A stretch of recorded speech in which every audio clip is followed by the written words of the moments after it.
자, 하나님의 말씀 우리 보도록 하겠습니다. 출애굽기 17장 1절부터 7절까지 이스라엘 자손의 온 회중이 여호와의 명령대로 신 광야에서 떠나 그 노정대로 행하여 르비딤의 장막을 쳤으나 백성이 마실 물이 없는지라.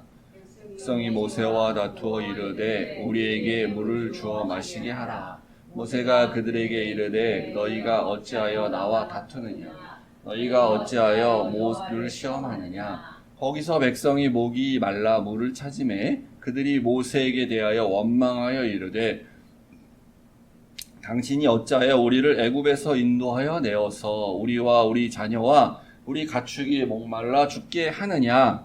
모세가 여호와께 부르짖어 이르되 내가 이 백성에게 어떻게 하리이까? 그들이 조금 있으면 내게 돌을 던지게 했나이다.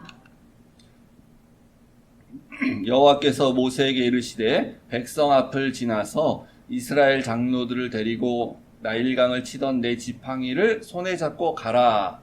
내가 호렙산에 있는 그 반석 위 거기서 내 앞에 서리니 너는 그 반석을 치라. 그것에서 물이 나오리니 백성이 마시리라. 모세가 이스라엘 장로들의 목전에서 그대로 행하니라. 같이 읽을까요? 그가 그곳 이름을 마사 또는 무리바라 불렀으니 이는 이스라엘 자손이 다투었음이요. 또는 그들이 여호와를 시험하여 이르기를 여호와께서 우리 중에 계신가 안 계신가 하였음이더라. 아멘.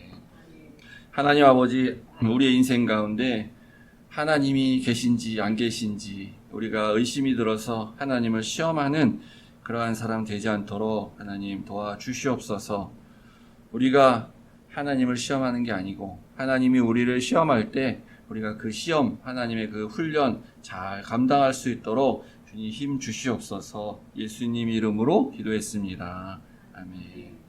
이 출애굽의 여정은 지도를 보면서 지금 어디까지 와 있나 약간 보는 게 이제 도움이 됩니다. 그래서 우리가 지난주에 만나를 하나님이 내려주신 그 만나에 먹을 게 없다라고 또 불평을 해서 만나를 내려주신 거기가 이제 신광야라는 곳이었어요. 요 일대 이제 다 신광야라고 하는데, 그래서 이제 엘림에서 떠나서 아마 이쪽 이런 이 독가라고 하는 지역 요쯤 왔을 거라고 봐지고 거기서 이제 만나를 경험하는데 만나는 그 이후로도 계속해서 이제 40년간 내립니다. 근데 여기 이제 오늘은 르비딤이라는 곳으로 왔어요. 여기가 이제 시나이 반도인데요. 여기가 이제 애굽, 이집트지고 여기가 이제 이스라엘, 여기 이제 요르단 이렇게 있는 여기 이쪽 요르단 여기 와 있습니다. 근데 이제 이스라엘 백성들은 이때 당시에 무슨 기록을 하거나 뭐 이러는 그런 상황은 아니었고 또 그렇게 하는 것도 모르고 그러기 때문에 이렇게 하나님의 인도하심을 받아서 출애굽을 하는 여정에서 이제 물론 그들의 그 조상들 아브라함, 이삭, 야곱도 비슷하게 했는데 특별히 하나님의 임재를 경험하는 그런 장소를 나름 이제 거룩하게 생각을 했어요. 여기는 하나님이 우리에게 임재하셔서 은혜를 베푸신 곳이야. 그래서 거기에 이름을 바꿉니다. 거기 있었던 일로 해서. 지난번에 쓴 물을 단물로 바꿔준 데는 이름을 이제 마라라고 이렇게 바꿔준 거예요. 마라가 쓰다는 거예요. 여기는 썼던 곳이야. 이 쓰다 그렇게 해갖고 바꿔준 겁니다. 근데 여기는 르비딤에 왔는데 여기서도 이제 물 사건이 하나 또 생겨요. 그래서 요때 여기서도 이제 나중에 이름을 마사 혹은 무리바라고 이제 바꾸게 됩니다. 요 이름은 그 이후로 계속해서 많이 사용하진 않았나 봐요. 지도에도 뭐 르비딤이라고 나온 거 보면. 그래서 요게 이제 나름의 신앙을 전승하는 방법입니다. 이름을 바꿔서 그래서 거기 왔을 때 우리 조상 때 요런 게 있었지 하고 기억하는 거예요. 근데 그거까지는 딱 좋은데 신앙을 이렇게 전승해서 가르치겠다는 건 좋은데 근데 이게 이런 거죠. 우리도 하나님의 은혜를 받으면요 기뻐서 너무 좋아서 하나님한테 감사해서 헌금도 해. 그리고 또 내가 뭐 어떤 기념물도 세울 수 있어요. 그리고 뭐 또 그래가지고 그 어떤 기념물에 뭐 내가 내 이름을 붙인다든지 하나님이 나에게 주신 어떤 은혜를 생각하면서 이름을 붙인다든지 이래가지고 만들 수는 있어요. 근데 그러면은 그 이후의 신앙은 좋아야 되잖아요. 근데 그렇게 다 했는데 또 역경이 왔을 때 또 불평하고 원망하고 그러면 그거 해봐야 뭔 소용이 있으니까. 지금 오늘 이스라엘 백성들이 그런 상황이죠. 그래서 여기는 이름을 바꾸면서 그러니까 결국 여기가 뭐가 되냐면 아직 하나님께서 여호와 하나님께서 이제 성막을 만들어라라고 하시기 전 단계이기 때문에 이 장소가 광야 성소라고 이렇게 이름이 붙을 수가 있습니다. 여기가 성소가 되는 거예요. 그러니까 여기 다시 오면 여기 좀 거룩하게 스스로 생각해야 돼요. 그래서 물 사건이 이제 여기 일어나고요. 요 8절부터는 전쟁이 또 일어나게 됩니다. 그래서 이제 전쟁 사건이 일어나는데 여기 지금 본문이 좀 길어서 제가 그건 다음 주에 이렇게 말씀드리려고 해요. 그러고 나서 요 전쟁에서 이기고 나서 이 아말렉과의 전쟁에서 이겨서 여기는 이름을 바꾼 게 아니라 여기다 제단을 쌓아요. 그리고 이것을 여호와 니시, 여호와의 깃발, 우리가 이겼다 이래가지고 여호와 니시란 이름을 붙여요. 그래서 여기가 이제 또 광야 성소가 되는 것입니다. 자, 그러면 이제 오늘 우리가 아까 본문을 읽었는데 마실 물이 또 없다는 거예요. 마실 물이. 이게 또 문제입니다. 근데 지난번 마라에서도 마실 물이 없다라는 물 사건이 있었는데 그때보다 이 백성들이 상태가 더 나빠졌습니다. 왜냐하면 그 2절에 보면 모세랑 싸워요, 이 사람들이. 그래서 모세가 나중에 4절에 뭐라 그러면 이들이 그냥 조금만 더 있다가는 저한테 돌을 던질 지경입니다. 하나님. 돌을 던진다는 건 뭐예요? 나를 죽이려고 합니다. 라는 거죠.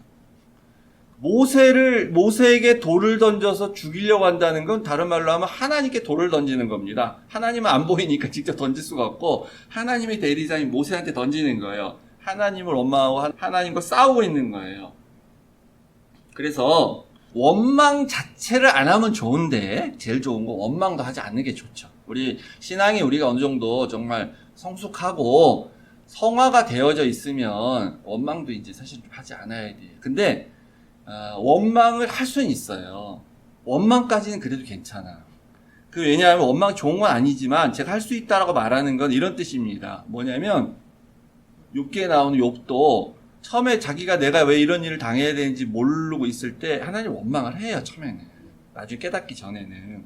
그래서 원망이란 거는요. 다른 면에서 보면 아직까지는 기대와 희망, 믿음이 조금 있는 거예요. 그래서 마라 때만 해도 마라에서 그 물 쓰다고 했을 때만 해도 기대와 희망, 믿음이 좀 있는 거예요. 그래서 하나님 어떻게 이렇게 해줄 수가 있어요? 이렇게 이제 조금 원망하는 거죠. 하나님이 계시지 않아요? 나 하나님 믿는데 내가 믿는 하나님이 나한테 어떻게 이렇게 하실 수 있습니까? 어떻게 물이 없을 수가 있습니까? 요게 원망이에요, 약간. 그래서 다른 말로 하면 원망은 그래도 신앙의 부정적 표현이다. 이렇게 말할 수 있어요. 그러니까. 긍정적 표현은 아니에요, 물론. 그렇지만 이것도 신앙의 하나의 표현입니다. 부정적 표현이고. 아직까지는 믿음이 있다.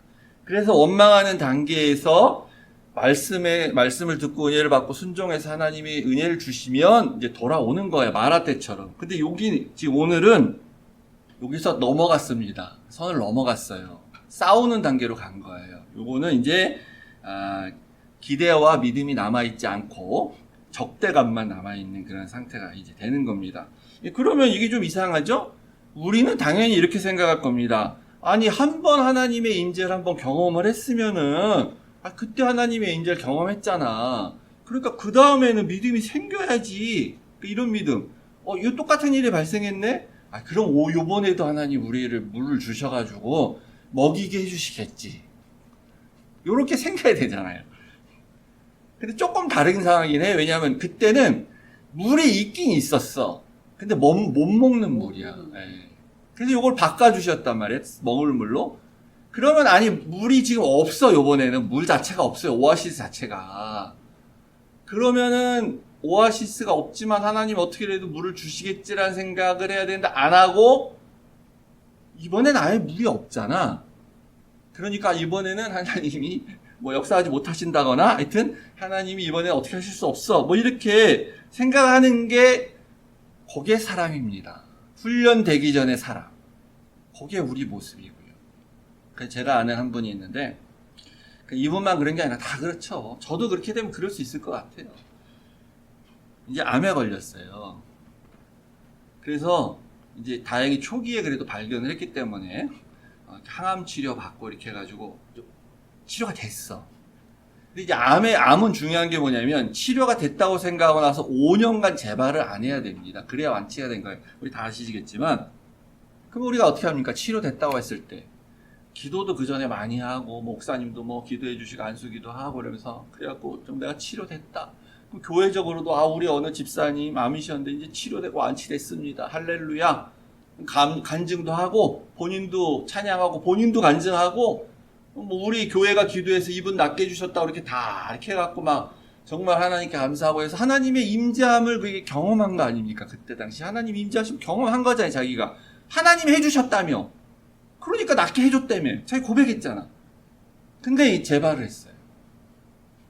그러면 우리 요 경우에 보면 그때 낫게 해주셨으니까 이번에도 낫게 해주시겠지, 그런 믿음을 갖든지, 아니면 그때 낫게 해주셨는데 하나님이 또 재발하게 해주셨어. 그럼 이것도 하나님의 뜻이야. 내가 받아들여야지.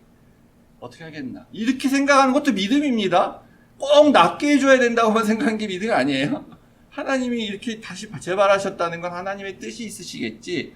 이렇게 되는데 그게 아니고, 아니 낫게 해주실 땐 언제고 왜 또 재발을 해? 이분이 원망의 단계로 이제 들어가는 거예요. 아니 하나님이 계시면 이게 왜 또 재발할 수 있어? 어떻게 재발을 한다는 거야? 나한테 왜 이렇게 여러 번의 시련을 주시는 거야? 그래서 원망의 단계까지 내가 들었는데 거기서 넘어가면 무신론의 다툼의 단계로 들어가고 무신론의 단계로 들어가는 거야. 하나님은 안 계셔. 내 인생에 하나님 안 믿을 거야. 교회 나가는 거예요. 그 다음에 반역의 단계로 들어갔습니다. 그래서 모세를 죽이고 우리가 차라리 애국으로 돌아가자. 가서 자발적으로 노예생활하자. 여기서 뭐 마실 물도 없이 죽는 것보다 그게 낫지. 이 분열과 증오, 적대감, 목사에 대한 적대감 이런 것도 생기는 거예요.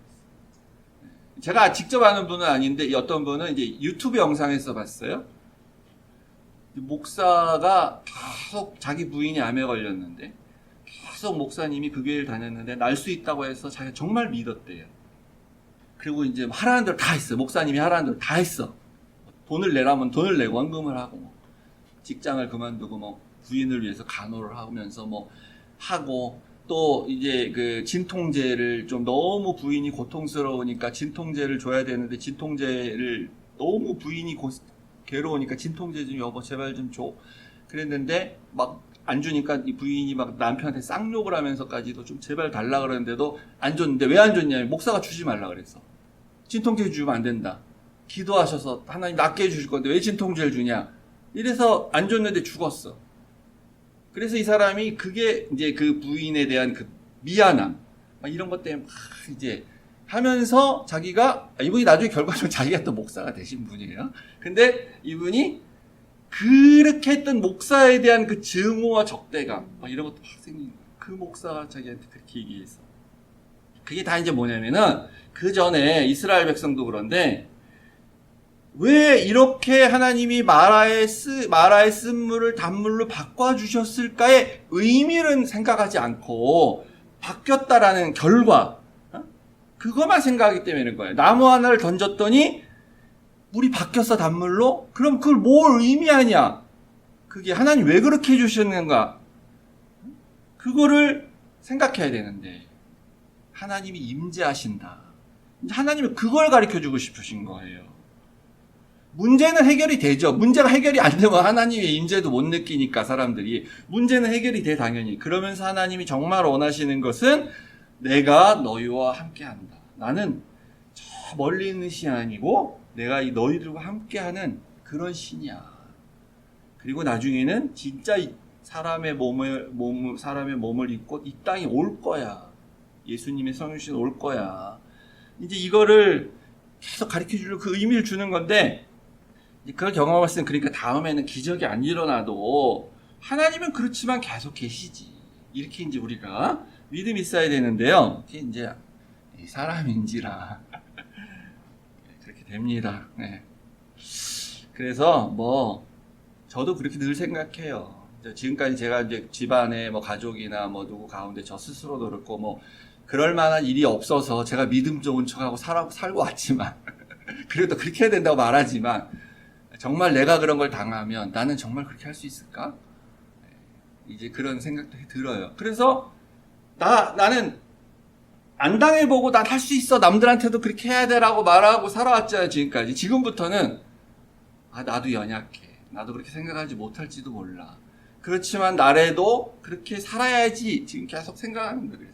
그런 일을 당하면 내가 그래도 그렇게 믿음을 보여야지 이렇게 늘 생각하고 있는 겁니다.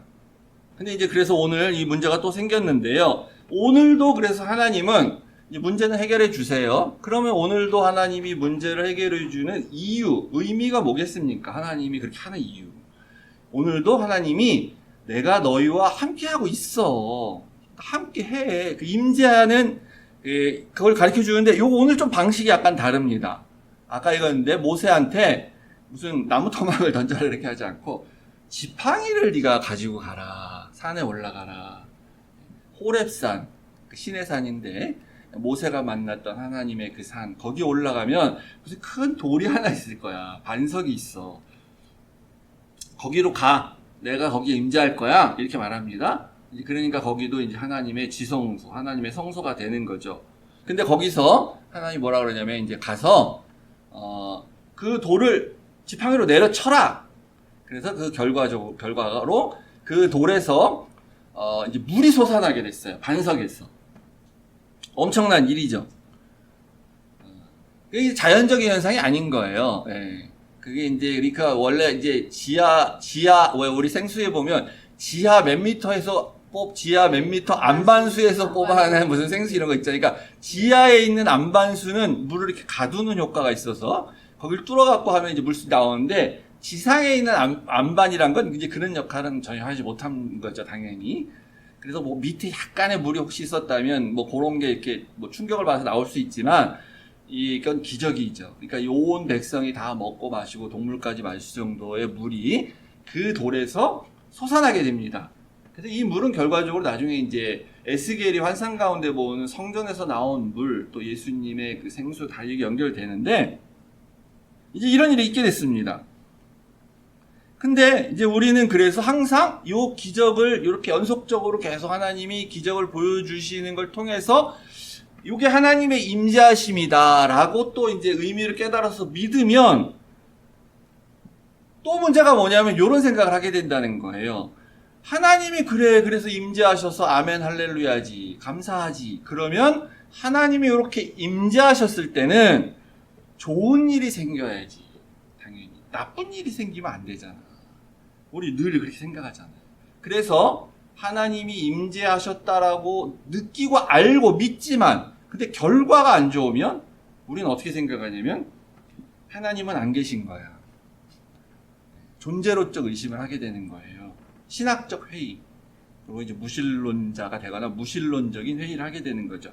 그래서 이 백성들이 그대로 얘기하는 겁니다. 아까 얘기했죠. 7절에 보시면 학생이 이제 선생님을 시험하는 건데 그들이 여호와를 시험하여 이르기를 여호와께서 우리 중에 계신가? 안 계신가? 그러니까 임재하시고 있나? 안 임재하고 계시는가를 시험하였다는 거죠. 자기들이. 그러니까 왜? 계시면 항상 좋은 일이 생겨야 되는데 왜 안 좋은 일이 생기냐. 이런 거죠. 이 하나님을 시험하는 건 굉장히 위험한 것입니다. 있을까? 안 없을까? 계실까? 안 계실까? 이렇게 시험했잖아요. 그래서 하나님이 내가 임재하는 걸 보여줄게. 니네가 이렇게 날 시험하고 있으니까 네가 원하니까 그 임재를 따가셔. 근데 그 하나님의 임재는 우리 옆에 있으셔서 나에게 은혜를 주시고 나를 축복하시고 나에게 양식을 주시고 나에게 생수를 주시고 그런 임재뿐만 아니라 하나님의 임재는 심판으로도 임재하실 수 있는 거예요. 하나님이 살아계심을 심판으로 증명하실 수도 있습니다. 시험하다가 잘못하면 심판받을 수 있어요. 근데 오늘 다행히 그냥 이것들 내가 도대체 얼마까지 너희들에게 보여줘야 되냐라고 하면서 심판하시고 막 두들겨 패시고 멸망시키셔도 되는데 그렇게 안 하시고 이제 문제를 해결해 주셨어요. 그러면 하나님의 임재가 우리가 생각했을 때 하나님이 이렇게 촥 나타나시면 될 것 같잖아요. 짠 하고 하나님이 어떤 모양이든 탁 나타나시면 될 것 같지 않습니까? 근데 그렇게 안 하세요. 하나님이 어떤 상징으로 보여주세요. 상징으로 나타나는 것도 아니야. 상징으로 보여주는 거야. 그걸로 임재를 증명하세요. 그게 오늘 본문에서 보면 지팡이입니다. 지팡이. 그리고 다음 주에 볼 이 아말렉과의 전쟁에서도 하나님의 지팡이가 등장을 해요. 그러니까 모세의 지팡이인데 지팡이가 등장해요. 이게 내용이 길어서 제가 2주에 걸쳐 다음 주에 또 할 건데, 왜 하나님이 이렇게 우리가 알 수 있는 어떤 신의 형상의 모습으로 이렇게 탁 그럼 나타나지 않으시냐? 그건 당연한 거예요. 그리고 만약에 그렇게 나타나신다고 한번 생각해 보세요. 그러면은 그 하나님의 나타나신 형상이 우상이 돼요. 그다음부터. 하나님은 영이시기 때문에 실질적으로 모습으로 나타나지 않는데, 하나님이 원하시면 어떤 신의, 우리가 생각할 때 어우 막 전지전능하신 신이네? 이런 형상으로 탁 나타날 수 있겠죠. 근데 안 나타나신다는 거예요. 만약에 그렇게 나타나면 우리가 그 하나님의 형상을 기억했다가 그림으로 다 그리고 이렇게 해가지고 여기 하나님이야. 부적을 만들어서 가지고 다니고 뭐 우상으로 섬기고 여기다 걸어놓고 교회에다가 이 하나님의 형상이야. 이러면서 하겠죠. 그러니까 하나님은 제가 생각했을 땐 그게 제가 해석하기는 하나님은 나타나시는데 우리가 그런 잘못에 빠질까봐 이렇게 형상화해서 우상으로 만들 수 없는 형태로 나타나세요. 그래서 구름 기둥과 불 기둥으로 인도하실 때 하나님은 구름 기둥과 불 기둥으로 사실 나타난 거예요. 근데 불 기둥하고 구름 기둥을 어떻게 신의 형상으로 우리가 형상화할 수가 있겠습니까? 그 늘 있는 거잖아요. 구름이 있는 거잖아, 하늘에. 불기둥이야 뭐 맨날 있는 건 아니지만 산불 나면 저런 게 불기둥이구나 이렇게 생각할 수 있잖아. 불이라는 거. 지팡이는 뭡니까? 지팡이는 이렇게 형상인데 지팡이 흔한 거죠. 누구나 다 갖고 있는 거. 지팡이 누구나 다 갖고 있는 거. 그러니까 평소에 지팡이를 우상할 수는 없는 거예요. 누구나 다 갖고 있는, 평소에 우리가 필요로 일상에서 필요한 거. 그리고 누구의 지팡이든지 간에 하나님이 함께 하시지 않는 그 지팡이 자체는 능력이 없는 거죠. 그래서 하나님께서 원하시는 것은 이 기적의 이 결과나 그리고 그 기적, 하나님의 임재의 도구로 사용한 그 도구, 그런 거 의지하지 말고 내가 왜 이런 일을 일으켰는지 의미를 생각해라 라고 말씀을 하신 거죠. 근데 그래서 지팡이가 이게 이 창세기부터 나오는데, 왜냐하면 그때 목자들이 지팡이를 짚고 다니고 이렇게 했기 때문에 당시 중동 문화에서 전에는 이 지팡이가 구체적으로 뭘 의미하는 것인지에 대해서 사실은 이제 잘 드러나지 않았었습니다. 근데 오늘 와서 이 17장에서는 조금 굉장히 더 명확하게 이제 드러나게 돼요.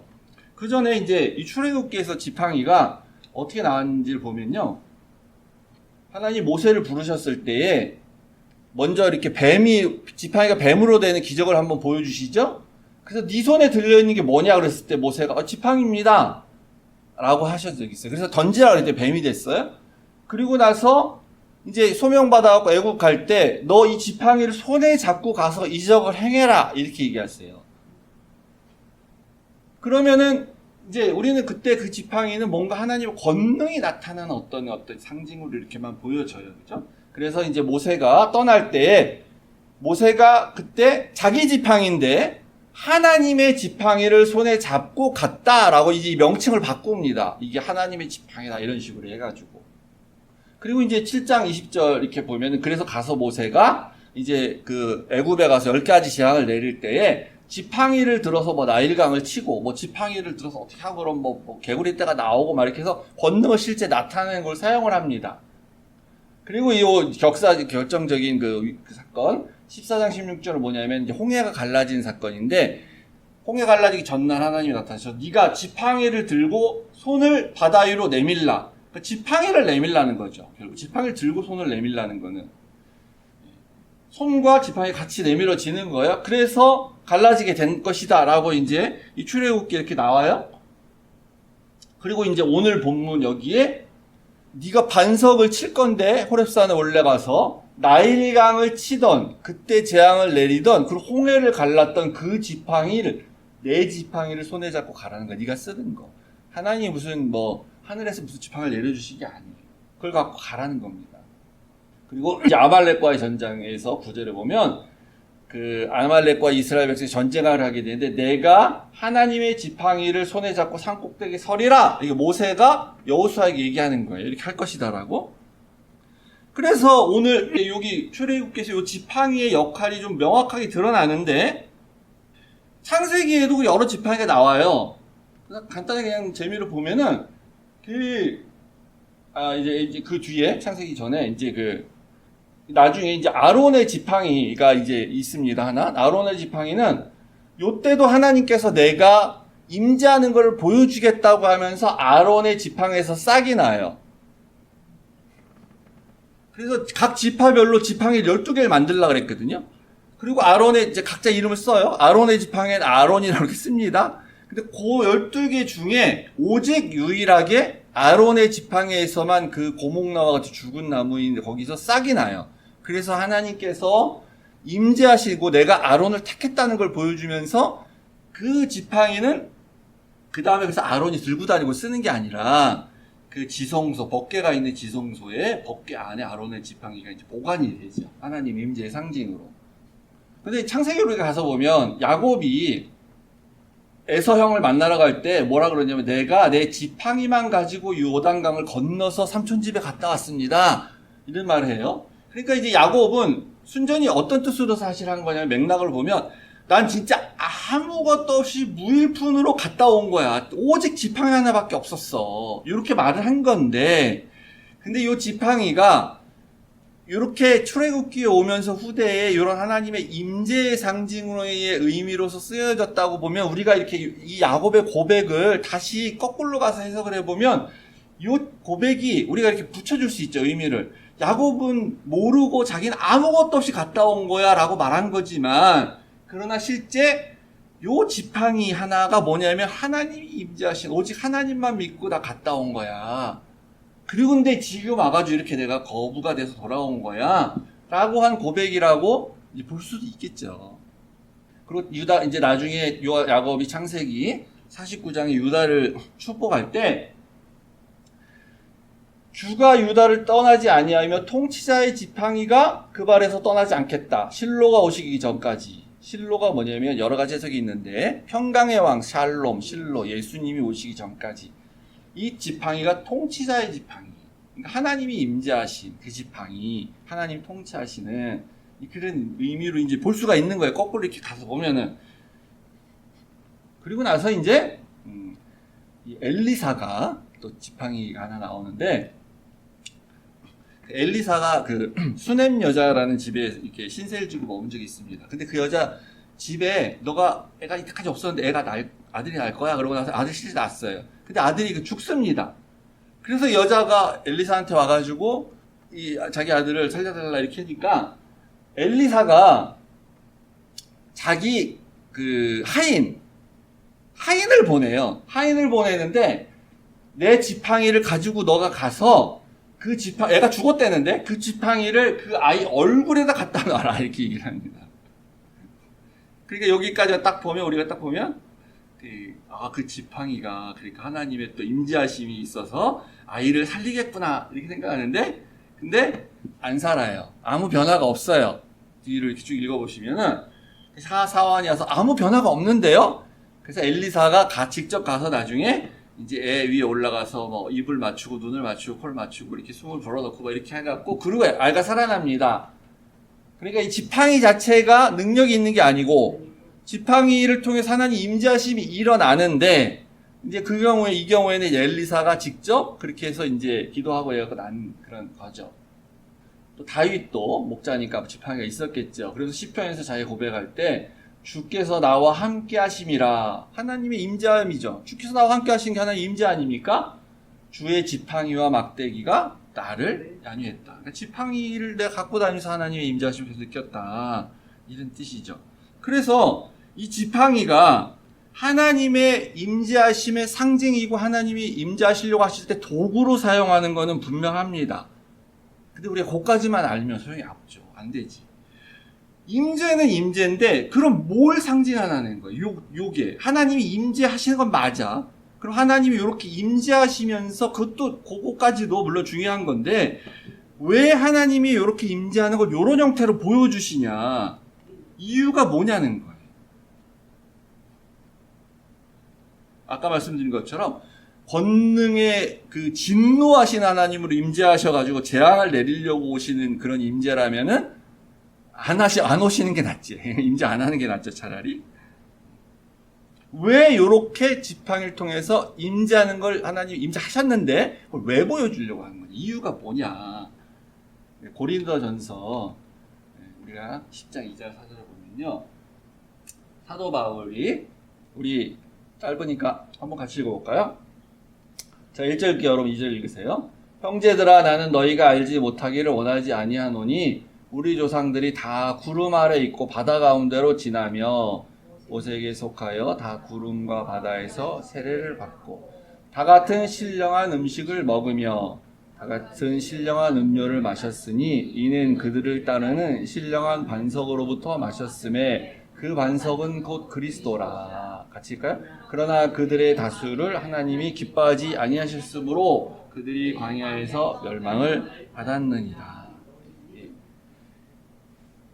모세에게 다 속하여서 구름과 바다에 세례를 받은 거, 홍해를 건너온 거 너희 다 세례 받은 거야. 그래서 그 다음에 뭐 했냐면 세례 받고 나서 신령한 음식 먹었어. 만나 먹은 거 얘기하는 겁니다.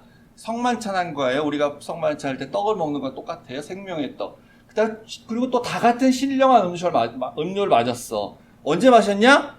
모세가 반석을 내리쳐서 물이 나왔을 때 그걸 다 같이 마신 거. 그게 생명수야. 신령한 음식.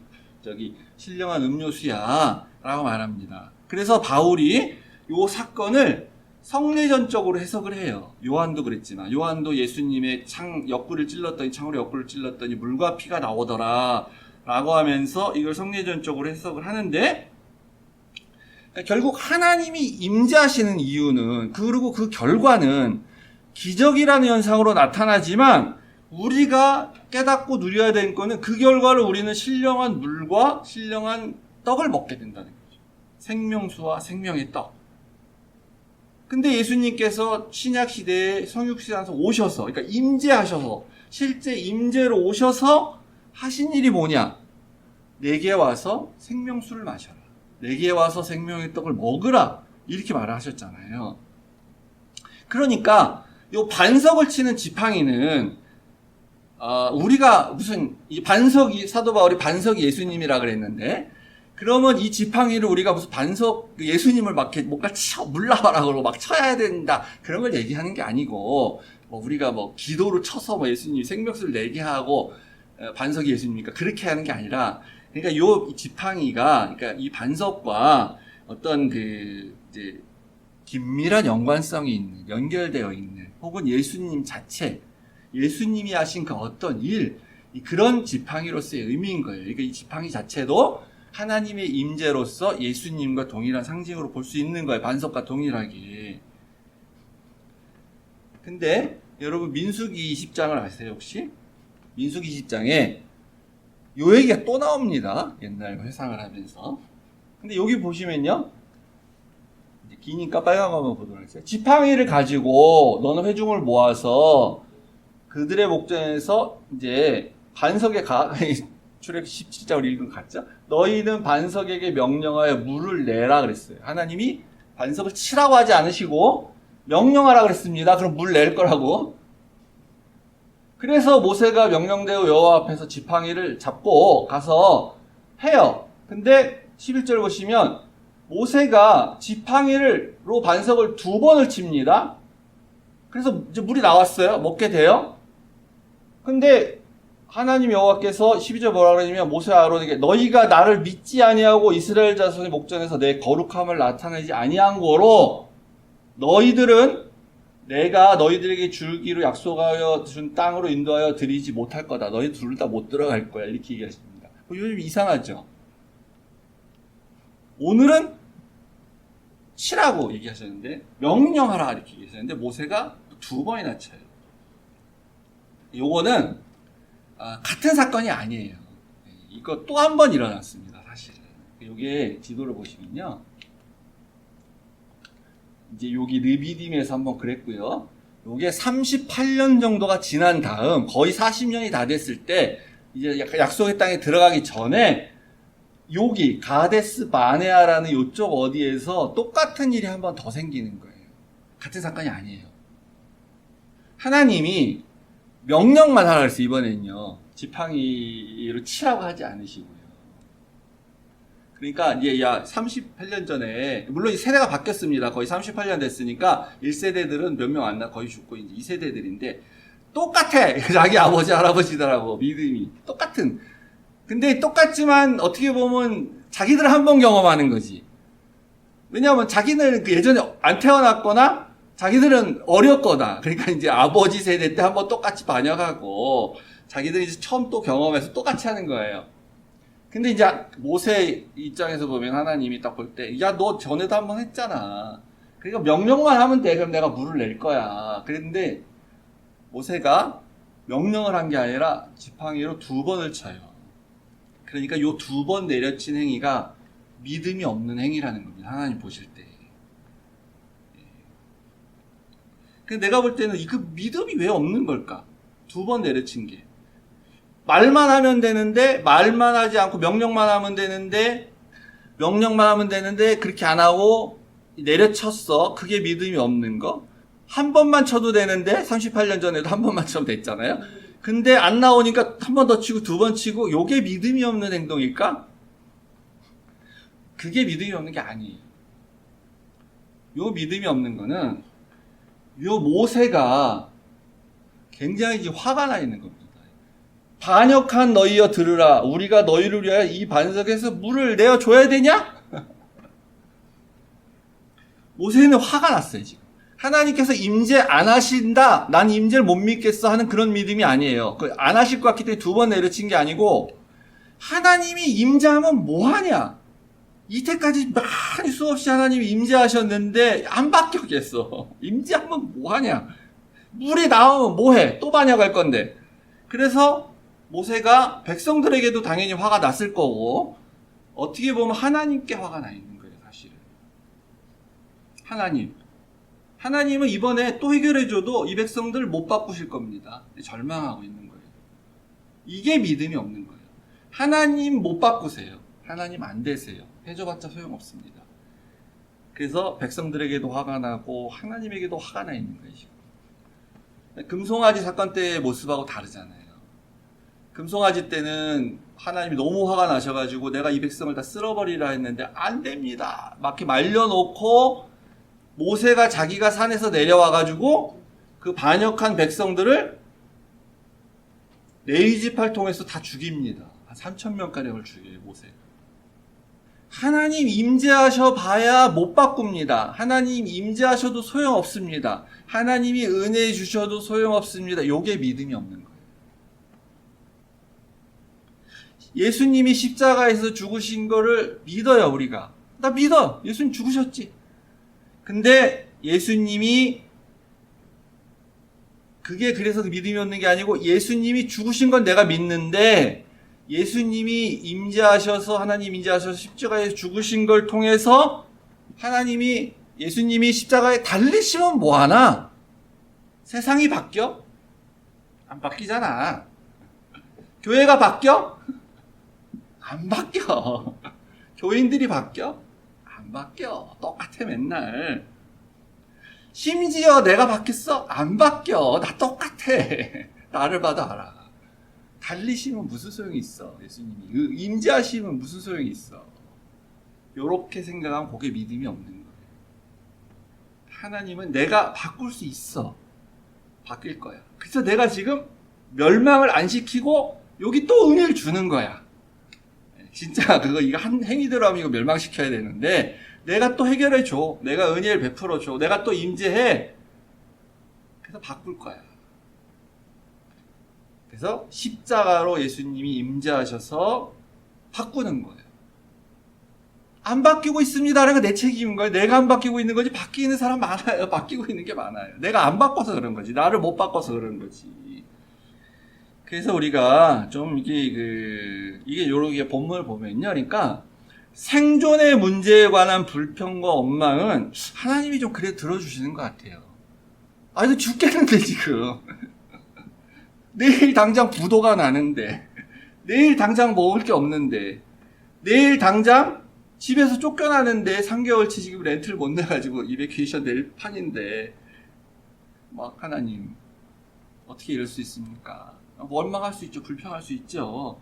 예, 그거 뭐 하나님 그거 가지고 뭐라 탓하시겠습니까? 예, 누구 잘못을 따지기 전에. 그래서 그런 거는 들어주시는 것 같아요. 근데 이제 그 원망에서 나중에 다툼으로 가고 반역으로 가고 무신론적인 그런 회의로 가고, 그래서 내가 금송아지를 만들며 나의 우상을 따로 만들며, 나는 앞으로 하나님 안 믿어. 요 신이 나의 신이야. 요 재물이라는 금송아지 우상이 여기에 나의 신이야. 난 요거 믿고 앞으로 살 거야.